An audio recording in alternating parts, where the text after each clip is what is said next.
All right, I'm going to be reading not the next one, but the next 2 chapters of Number the Stars by Lois Lowry. We're going to be reading chapters 12 and 13. I want you to make sure you've got your reading journal and a pencil, and remember, when I stop and ask a question, after you hear the question, I want you to pause the video so you have time to answer. And just like yesterday, you're going to respond on the calendar with one of your notes that you took. So one of your responses to the questions that I'm asking. So make sure that you are responding because you're going to have to type one of those in for us to see. Okay, the last thing that we read in chapter 11 was about the sources of pride for the Rosens, and we really loved seeing what some of you thought that their sources of pride were. You guys were spot on. So this chapter is called Where Was Mama? Mr. Rosen tripped on the loose step outside the kitchen door. His wife grasped his arm and he regained his balance. "It's very dark," Mama whispered as they stood in the yard with their blankets and bundles of food gathered in their arms. "And we can't use any kind of light. I'll go first. I know the way very well, and you follow me. Try not to stumble over the tree roots in the path. Feel carefully with your feet. The path is uneven. And be very, very quiet," she added, unnecessarily. The night was quiet too. A slight breeze moved in the tops of the trees, and from across the meadow came the sound of the sea's movement, which was a constant sound here and had always been. But no birds called or cried here now in the night. The cow slept silently in the barn, the kitten upstairs in Kirsty's arms. There were stars here and there, dotting the sky among thin clouds, but no moon. Anne-Marie shivered, standing at the foot of the steps. "Come," Mama murmured, and she moved away from the house. One by one, the Rosens turned and hugged Anne-Marie silently. Ellen came to her last. The 2 girls held each other. "I'll come back someday," Ellen whispered fiercely. "I promise." "I know you will," Anne-Marie whispered back, holding her friend tightly. Then they were gone, Mama and the Rosens. Anne-Marie was alone. She went into the house, crying suddenly, and closed the door against the night. So right here, I want you to pause and I want you to think. If you were Anne-Marie, how would you be feeling right now? You just hugged your best friend goodbye, and I want you to really think about this, because I bet if you were Anne-Marie, you'd be feeling a couple of different emotions. So in your response, I really want you to put yourself in her shoes and think about this whole situation. Think about what leaving means for Ellen, and how would you feel if you were her? And I want you to make sure you tell us why. The lid of the casket was closed again. Now the room was empty. There was no sign of the people who had sat there for those hours. Anne-Marie wiped her eyes with the back of her hand. She opened the dark curtains in the windows. She curled once more in the rocker, trying to relax. She traced their route in her mind. She knew the old path too, not as well as her mother, who had followed it almost every day of her childhood with her dogs scampering behind. But Anne-Marie had often walked to town and back that way, and she remembered the turns, the twisted trees whose gnarled roots pushed the earth now and then into knotted clumps, and the thick bushes that often flowered in early summer. She walked with them in her mind, feeling the way through the darkness. It would take them, she thought, half an hour to reach the place where Uncle Henrik was waiting with his boat. Mama would leave them there, pausing a minute, no more, for a final hug, and then she would turn and come home. It would be faster for Mama alone, with no need to wait as the Rosens, unfamiliar with the path, slowly felt their way along.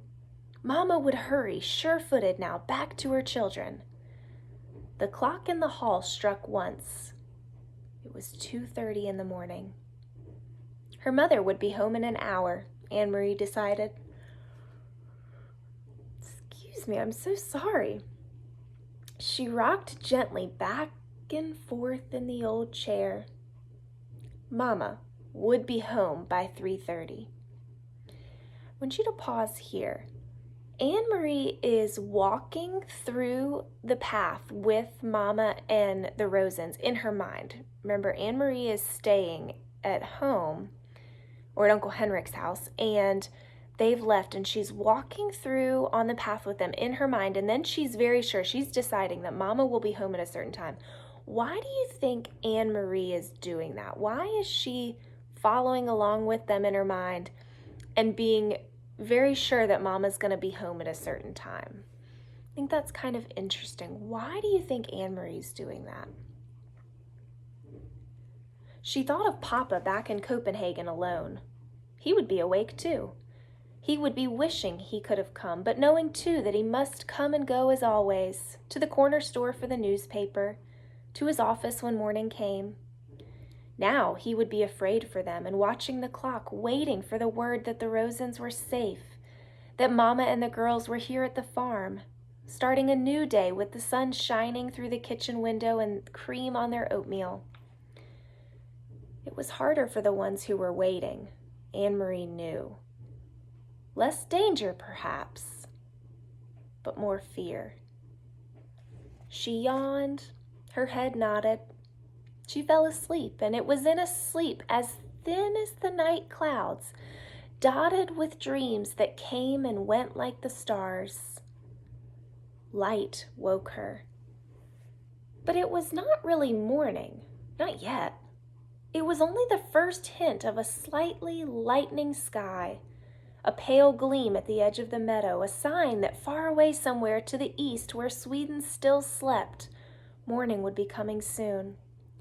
Dawn would creep across the Swedish farmland and coast. Then it would wash little Denmark with light and move across the North Sea to wake Norway.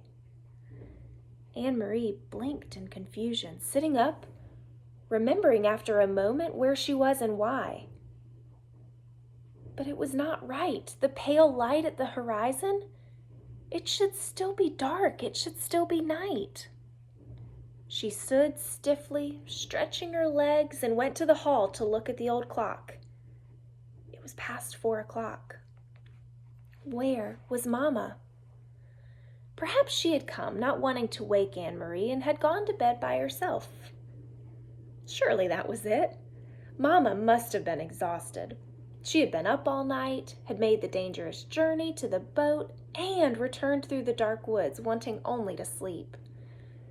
Quickly, Anne-Marie went up the narrow staircase. The door to the bedroom where she had slept with Ellen was open. The 2 small beds were neatly made, covered with the old quilts, and empty. Beside it, Uncle Henrik's door was open too, and his bed too was unused and empty. Despite her worry, Anne-Marie smiled slightly when she saw some of Henrik's clothes crumpled in a chair and a pair of shoes caked with the barnyard dirt lying on the floor. "He needs a wife," she said to herself, imitating Mama. The door to the other bedroom, the one Kirsty and Mama were sharing, was closed. Quietly, not wanting to wake them, Anne-Marie pushed it open. The kitten's ears moved, standing up straight, its eyes opened wide, and it raised its head and yawned. It pried itself out of Kirsty's arms, stretched, and then jumped lightly to the floor and came to Anne-Marie. It rubbed itself against her leg and purred. Kirsty sighed and turned in her sleep. One arm, free now of the kitten's warmth and comfort, flung itself across the pillow. There was no one else in the wide bed.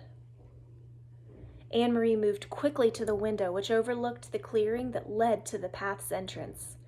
The light outside was still very dim, and she peered through the dimness, trying to see, looking for the opening in the trees where the path began, looking for Mama hurrying home.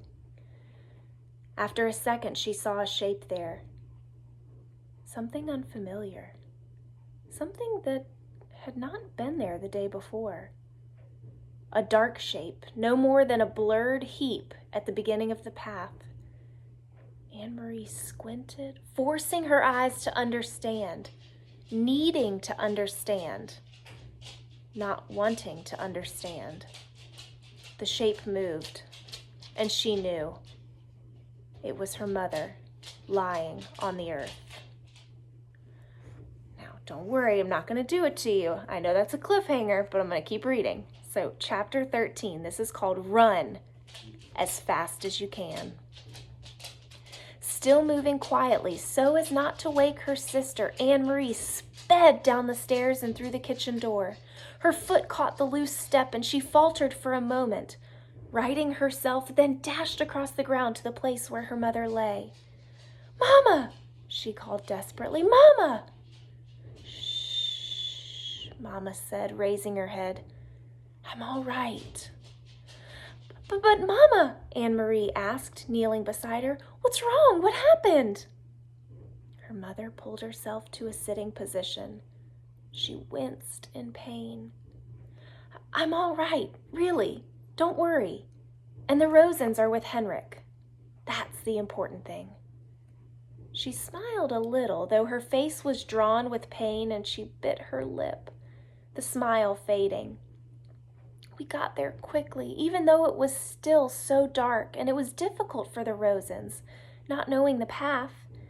Henrik was there waiting on the boat, and he took them aboard and down below so quickly to the cabin that they were invisible in an instant. He said the others were already there. Peter got them there safely too. So I hurried, and I turned home.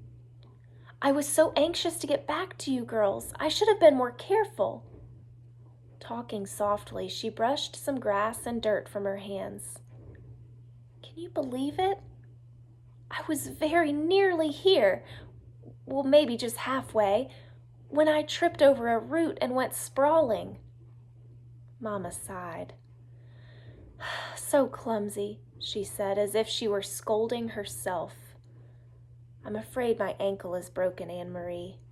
Thank goodness it is nothing worse. An ankle mends. And I am home and the Rosens are with Henrik." "You should have seen me, Anne-Marie," she said, shaking her head with a wry look. "Your proper mama, crawling inch by inch. I probably looked like a drunkard." She reached for Anne-Marie's arm. "Here, let me lean on you. I think if you support me on this side, I can make my way up to the house. Goodness, what a clumsy fool I am. Here, let me put my arm over your shoulders. You're such a good, strong, brave girl. Now, very slowly. There."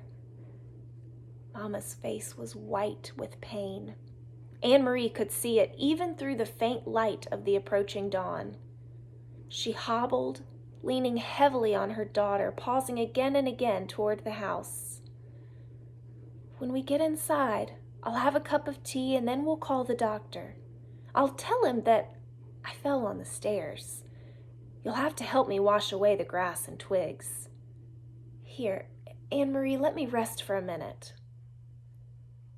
They had reached the house and Mama sank down to the steps and sat. She took several deep breaths. Anne-Marie sat beside her and held her hand. "Mama, I was so worried when you didn't come back." Mama nodded. "I knew you would be. I thought of you, worrying as I dragged myself along. But here I am, safe with you now. Everything is fine. What time is it?" "It must be 4:30, or close to it." "They will sail soon." Mama turned her head and gazed across the meadow to the sea and the vast sky above it. There were no stars now, only the gray, pale sky with pinkness at its border. Soon they will be safe too.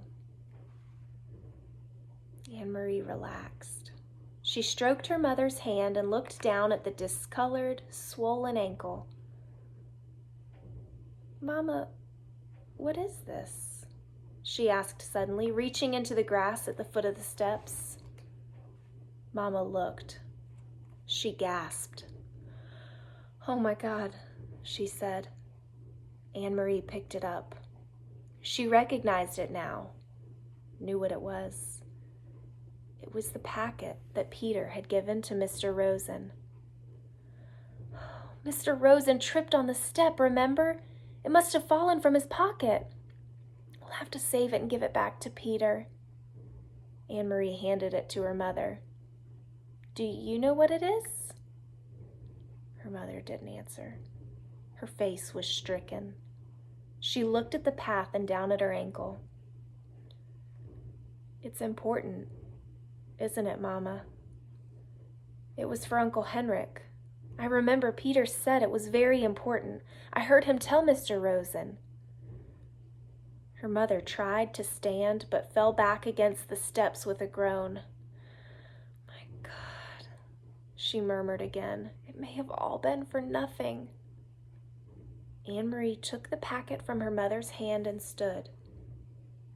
"I will take it," she said. "I know the way, and it's almost light now. I can run like the wind."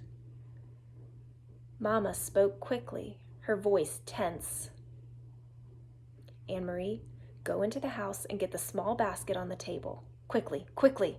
Put an apple into it and some cheese. Put this packet underneath. Do you understand? Hurry." Anne-Marie did instantly as she was told. The basket, the packet at the bottom, she covered it with a napkin. Then some wrapped cheese, an apple. She glanced around the kitchen, saw some bread, and added that. The little basket was full. She took it to where her mother was. "You must run to the boat. If anyone should stop you—" "Who would stop me?" "Anne-Marie, you understand how dangerous this is. If any soldiers see you, if they stop you, you must pretend to be nothing more than a little girl. A silly, empty-headed little girl, taking lunch to a fisherman, a foolish uncle who forgot his bread and cheese."